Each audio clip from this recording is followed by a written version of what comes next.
El análisis de los modelos lineales mixtos es una herramienta valiosa en estadística para modelar datos con estructura jerárquica, como lo son los datos longitudinales o las medias repetidas.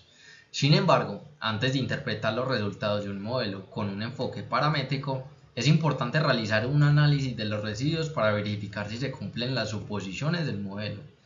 En este artículo llamado Análisis residual de los modelos lineales mixtos usando un enfoque de simulación, estos dos señores, Andre y Hans, proponen un enfoque novedoso para realizar este análisis de los residuos utilizando simulación estadística.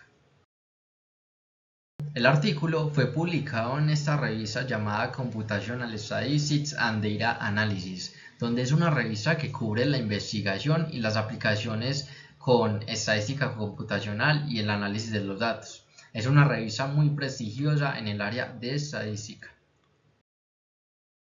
El artículo lo encontré en esa editorial llamada Elsevier, donde básicamente nos dicen que el objetivo de este estudio es presentar un método en el análisis de los residuos para los modelos lineales mixtos, que permita evaluar más específicamente la normalidad y la homozeasticidad de estos, es decir, la varianza constante, así como para detectar valores atípicos. Para lograr esto, los autores del artículo se fundamentan en la generación de datos simulados, que posean las mismas características y propiedades estadísticas de los datos reales.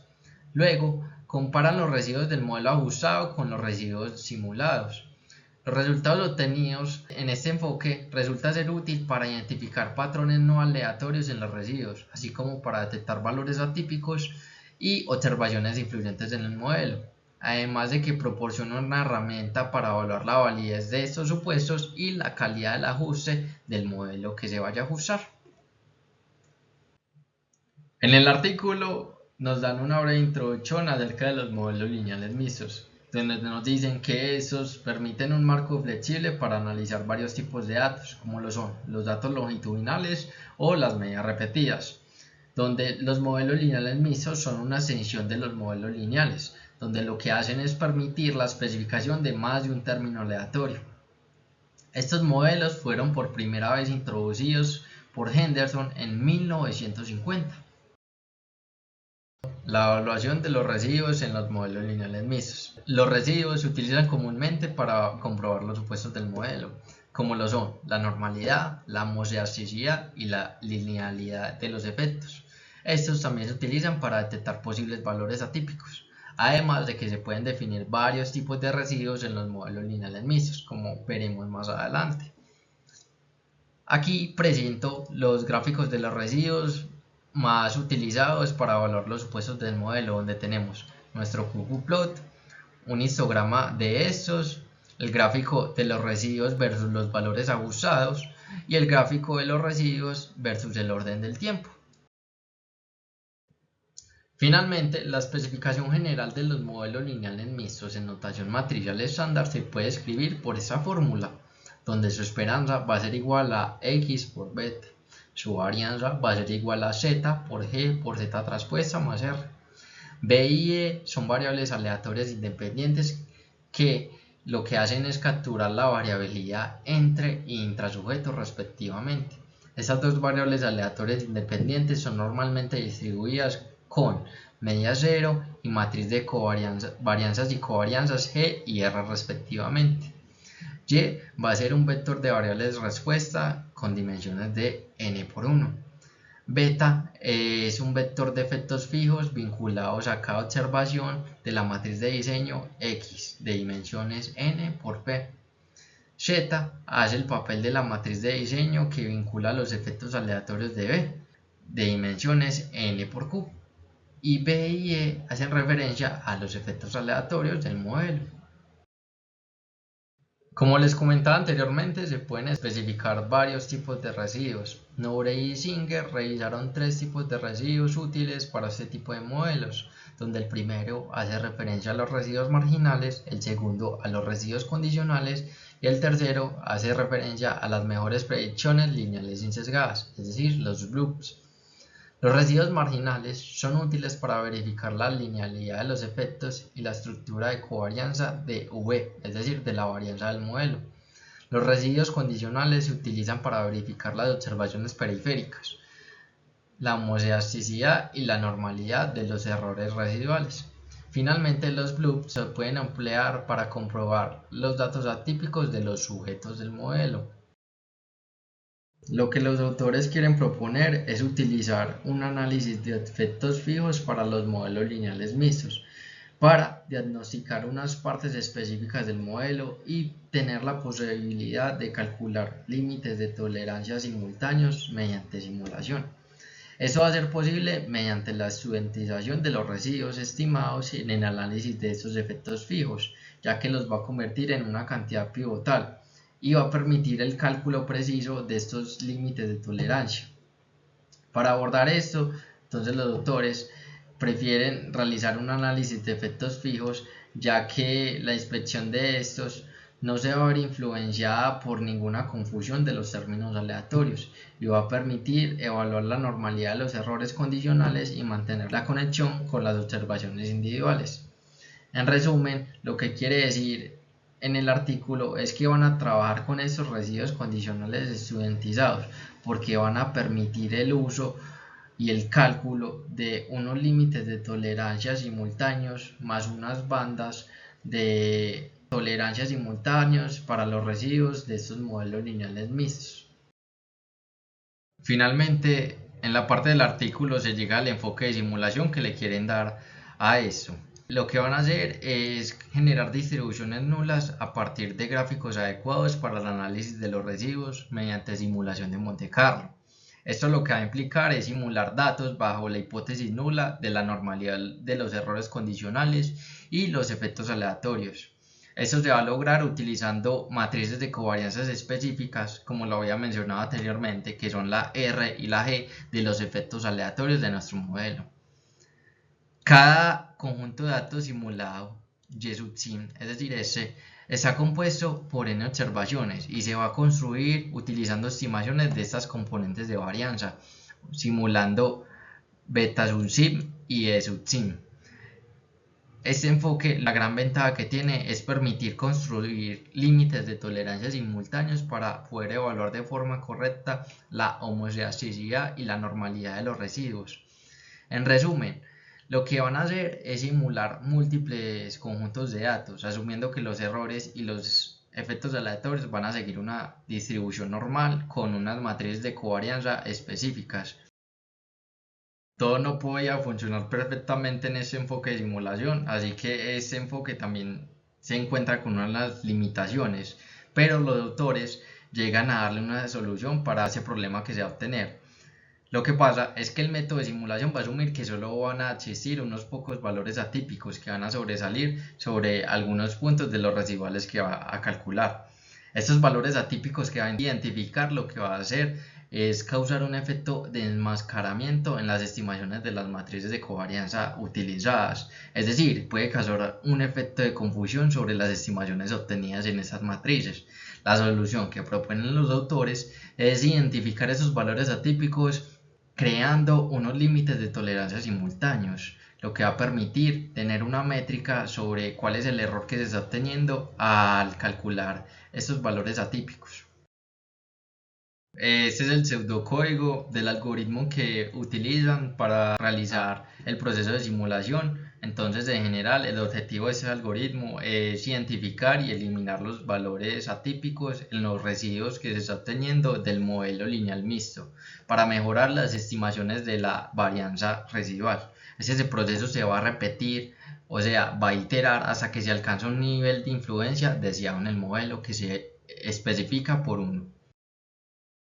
Finalmente, una aplicación de la simulación a datos reales consiste en estos datos de cepillo de dientes, donde los autores del artículo van a retomar ese estudio ya realizado por Nobre y Singer en 2007, donde el objetivo principal es analizar los residuales de este modelo mixto que usaron para comparar la efectividad de dos tipos de cepillo de dientes. Es decir, querían evaluar la efectividad de cuál cepillo de dientes elimina mejor la placa bacteriana. Este conjunto de datos constaba de 32 niños de 6 a 8 años, de las cuales la mitad usaba un cepillo de dientes convencional y la otra mitad usaba un cepillo de dientes de bajo costo. Finalmente, el modelo estadístico utilizado por los autores originales del estudio nos dicen que la variable respuesta va a ser el índice de placa bacteriana posterior al tratamiento. XUIJD es el índice de placa bacteriana pretratamiento del sujeto iésimo usando el tipo de cepillo de dientes J ésimo en la sesión D. Alfa sub J hace referencia a un efecto fijo del tipo de cepillo de dientes J décimo. Beta va a ser un coeficiente de regresión fijo. Y B sub I y epsilon sub I JD van a ser variables aleatorias independientes que van a pertenecer a los efectos aleatorios. Finalmente, los autores del artículo lo que hacen es aplicar el enfoque de simulación que proponen para el análisis de los residuos de este modelo en específico. Después de haber realizado la simulación estadística propuesta por los autores para los datos de cepillo de dientes, se obtienen estos resultados, donde lo que se pretende es evaluar los supuestos del modelo, específicamente la normalidad y la homoelasticidad de los residuos. En primera instancia, podemos observar que tenemos un ggplot acerca de los residuos condicionales estudiantizados para los datos completos del modelo de cepillos de dientes presentado anteriormente. El gráfico B hace referencia a los residuos condicionales estudiantizados versus los valores predichos para los datos completos. Los gráficos C y D, la única diferencia que contienen respecto a los dos primeros es que en estos se identifican dos observaciones atípicas y lo que hace es graficarle y ver el ajuste que obtiene después de eliminarse estas dos observaciones atípicas. Los gráficos E y F, la diferencia que tienen con el A y el B es que se agregan unas bandas de tolerancia simultáneas para el ggplot y se agregan unos intervalos de tolerancia simultánea para los gráficos de residuos condicionales estudiantizados versus los valores predichos. Estos dos gráficos contienen las observaciones atípicas, mientras que estos dos últimos no contienen las observaciones atípicas. Ya por última instancia, se desea realizar una evaluación del tamaño empírico de los límites de tolerancia simultáneos. Entonces lo que se quiere hacer es realizar otro pequeño estudio de simulación para evaluar si los límites de tolerancia simultáneos propuestos y calculados anteriormente de banda y de intervalo tienen tasas de error empíricas conformes a una tasa especificada con un alfa del 5%. Entonces en este caso se consideran dos modelos lineales mixtos, ambos aplicados a datos balanceados. El primer modelo corresponde a los datos originales del estudio de cepillo de dientes. Más específicamente, para un caso balanceado se investigan tres tipos de diseños que comprenden grupos de 32, 16 y 8 niños con 4, 8 y 16 mediciones repetidas. El modelo 2 se ajusta con 12, 6 y 3 niños con 3, 6 y 12 medidas repetidas. El segundo modelo corresponde a una ANOVA de efectos aleatorios unidireccionales con grupos y repeticiones por grupo. Listo, entonces esta fue la tabla obtenida después de haber realizado la simulación, donde se simularon los efectos aleatorios de B sub I y los errores residuales. Estas dos varianzas obtenidas de estos efectos aleatorios se dividen para obtener un gamma. Este gamma nos va a permitir que el diseño sea balanceado. Este va variando en 0.1, 1 y 10. La tabla nos va a proporcionar información sobre las tasas de error empírico para un error tipo 1. Además de que nos muestra tres tipos de intervalos de tolerancia simultánea, los cuales son, en primera instancia, las bandas de tolerancia simultánea para este tipo de residuos, los intervalos de tolerancia simultánea, además de los efectos aleatorios estandarizados. Estos intervalos se calcularon aproximadamente a un nivel de confianza del 95%. Al analizar los valores de la tabla, pues observa que las tasas de error empírico van variando dependiendo del modelo y del diseño utilizado. Pero en general podemos decir que las tasas de error empírico son muy bajas en la mayoría de los casos, lo que nos está indicando que los intervalos de tolerancia simultánea que proporcionaron una buena aproximación para controlar los errores tipo 1 en este tipo de diseños.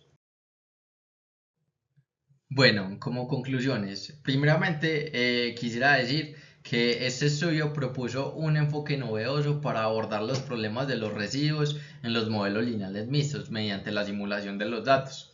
Este método lo que propuso fue permitir la construcción de unos límites de tolerancia simultáneos para evaluar la homogeneidad y la normalidad de los residuos, así identificando valores atípicos. Los autores demuestran la utilidad de este enfoque aplicándolo a varios conjuntos de datos previamente publicados. También podría decirse que este enfoque es aplicable a una amplia gama de los modelos lineales mixtos. En general, se puede decir que este enfoque proporcionó una herramienta valiosa para evaluar la confiabilidad de los modelos lineales mixtos y poder tener aplicaciones en investigaciones futuras.